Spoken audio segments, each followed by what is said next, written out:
Welcome back, YouTubers, to another Ring of Honor wrestling review with us, the British Fist. Catching. Indeed. Let's make sure you guys subscribe up above, like this video, and comment your thoughts on this episode of ROH down below. If you can't hear us well, turn your speakers up a little bit, you bitches. And actually contact us in the link in the description box below. Yes, indeed. And also make sure to join our British Fist Facebook page too, our British Fist Universe Facebook group, I see, where we do discussion and videos and stuff. Especially for you guys out there that support WWE, TNA, Ring of Honor, we talk about all sorts in there. So get in that group, join us.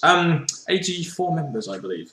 Should we get on to this review? Yeah. Right, enough with the bullshit. ROH last week. Well, we got a quick video package of the main event last week. Emphasis on quick. It lasted what, less than a minute? Pretty much. It was nice and short. It showed what was needed. That was it. It was pretty straightforward. And we get our announcement of our main event, which is going to be the Young Bucks versus Future Shock. Interesting main event there. Two X Division style small spot monkey tag teams. At first, I was expecting more of a bigger branded or bigger starred wrestlers, but obviously when we get to it, I'll explain more. Yes, indeed. Oh, by the way, before we go any further, I'm Mr. Parkin, and this guy sitting next to me, because I forgot to do this because I'm a botch-ridden dwanker. It's NJ.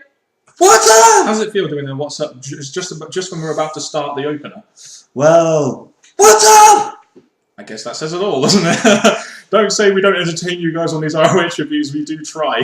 Okay, so we start up with an interview segment between Prince Nana, and Tommaso Ciampa, basically trying to talk up Ciampa as this undefeated monster. Prince Nana is real soft on the mic, and he really, I can't do it. Basically, he talks about the fact that he's this old undefeated thing, and he brings up the whole, he's the powerful wrestler, he's the best there is, and just really puts himself in front of the other wrestlers. Yeah, and the training videos was nice, though, with him, lifting the tires and everything.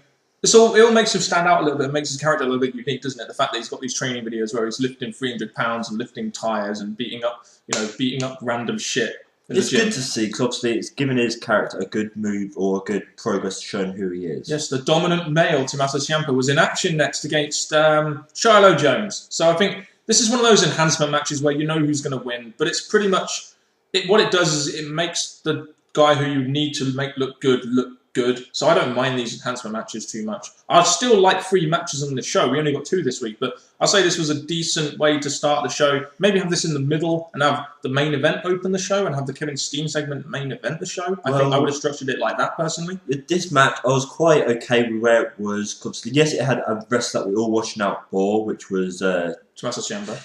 So I think this could have been moved in a different place, but it was a quick, short match. It showed his strength, so I liked it. 4 minutes long, you have Ciampa doing the running knee 5 times.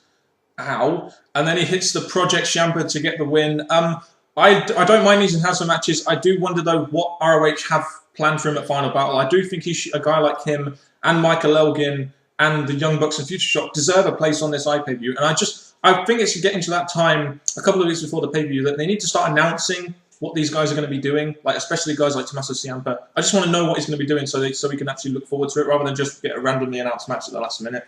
Well, especially when it comes to pay-per-view build, they do need to start concentrating on what happens here, what happens there, how they're going to build up to there. So hopefully next week they'll start doing stuff like that. Let's hope. Next we have a crazy promo segment between Mark and Jay, the Briscoe brothers, basically talking about World's Greatest Tag Team and their title match. And yeah, NJ's doing Jay Briscoe pretty well there without his teeth and everything. Then have the All Night Express talking about being overlooked, and they're going to make a point. They got a proving ground match against World's Greatest Tag Team next week. I'm guessing that'll be the main event, and that will be All Night Express's route into that tag team title picture, I feel. It would be interesting to see, because obviously the whole building them up would be good to see, because they need to start getting themselves involved and have some importance. I do feel they're there to be challenging for the tag titles now. That's what I feel about All Night Express anyway, especially after the ladder war. So we got the 2 tag teams talking. It's decent. It was pretty short and sweet. So they said what was needed to give them the head start into going towards what they need to, which is the match. Dem boys, of course. We're going to get the highlight. What was it? Was this the highlight of the night? Should this have been the main event, this next segment? Kevin Steen? With everything that's happened in the night, this is the thing that stands out for this. This made the show what it was. Yeah, I mean, we've been saying now for a while that Kevin Steen needs to be a focal point of this TV show. And I feel with his edgy character and what he can offer ROH, he's pretty much showed why, as well as everyone else around him. This pretty much showed why we need Kevin Steen on our TV, really, didn't it, this segment? What a great segment this was. It got to the point, it explained that how they feel about each other before getting to, obviously, what's going to happen in the future. Yeah, I mean, like Andrew said, they got the point across. We have Kevin Steen come out of his lawyers. We see Cornette, Kelly, McGuinness, Carino, Jacobs in the ring. You know, great interaction there between Kevin Steen and Jim Cornette, and also Steve Carino. They talked about all sorts of shit during this segment. And while the segment dragged on, I was entertained throughout the whole segment. I loved it. I thought this was great stuff. This is a culmination of everything that's been happening over the year with Kevin Steen appearing on TV every now and then, finally getting his match at Final Battle. Well, I wouldn't use the word dragged on, because obviously this had a lot of importance for the future of ROH and the rest of that were involved. And it obviously gives hype up as this segment goes on to what comes into later. So I quite liked it. Yeah, definitely a good segment. We get Steve Carino getting on the mic talking about Path to Redemption and everything like that. We have Jim Cornette talking about he'd rather see Steen's crazy ass out there. Kevin Steen calling himself a crazy ass. All this great shit going on. At the end of the day, we get the announcement that Steve Carino's offer to Kevin Steen in this whole lawsuit thing is that it's going to be Carino versus Steen at Final Battle, and if Steen wins, he is reinstated. And I'm saying this, I'm looking forward to this now, and I think this is the right. You needed to announce this match ahead of time. This was a great segment for doing this. Pay-per-view hype, entertaining. They basically explained to each other they're going to be not this whole one said not going to keep on losing. Yeah. He's going to be himself. He's going to go all the way and put on a great match. So I'm looking forward to it. Yeah, Steen wants Jim Cornette at ringside, and we get the whole Kevin Steen is going to change ROH, and he spits on Steve Carino, and we have security separating them, and this is what a feud is all about. You have Kevin Steen against the Ring of Honor company, Jim Cornette, and this is what ROH needs to do more of. This is how you make feuds in ROH, not, oh, we're friends and let's have a match. That's not how you do it. This is what it is. It's about making a feud, doing these kind of things. Because the thing is, as we're still in the early stages of people just watching ROH, you're going to see this, love it, like how it went, get people interested to see what happens next. So I think this segment as a whole has got the ROH fans talking, enjoying it, looking forward to the future. So I think it was really nicely done, and thumbs up to that. It's all thanks to Kevin Steen's edgy character. And like I said, this is why he should be in that main event scene. I mean, imagine how much better the main event scene would be with him in it, other than the main event scene we have now, which is, to say the least. Yeah, best segment of the night. I have very, very high superlatives of this segment. I did enjoy it. It kept me entertained. It's probably one of the most entertaining segments we've seen on ROH, a non-wrestling segment anyway. Well, out of all the ROHs that we've reviewed, this is the one that obviously it's been the most memorable because of this. The other ones, yes, you've seen a bit of Kevin Steen, but this is Kevin Steen's character showing full blast. I liked it. So yeah, we have a lot to say about Kevin Steen in this review, guys. But we'll end it there. Great segment. That's all we can say now. And then we go from what was a great segment into an ROH segment, inside ROH segment. Now, these usually last a long time, and we usually moan about these, and I'm going to pretty much be the same. I liked at the beginning, they announced that it's going to be a triple threat match between El Generico, Mike Bennett, and Jay Lethal at the Final Battle pay-per-view, which is good. We need matches announced, but then they have a recap of last week. I'm like, we saw that at the beginning. Why did you need to show it again? Jeez. I know, again, these inside ROHs, whenever they come on, I don't look forward to them. And now they're talking about the Generico, Bennett and Lethal. Yeah. Again, that's interesting because I want to know what's happening with them, but I don't know. The thing is, that was fine to me. It's just that we get more comments from the boring Eddie Edwards and this boring feud he's having with Davey Richards for the world title. Just what these guys are involved in inside ROH segments. When are they going to be involved in an in-ring segment? This is going to be the main event of Final Battle.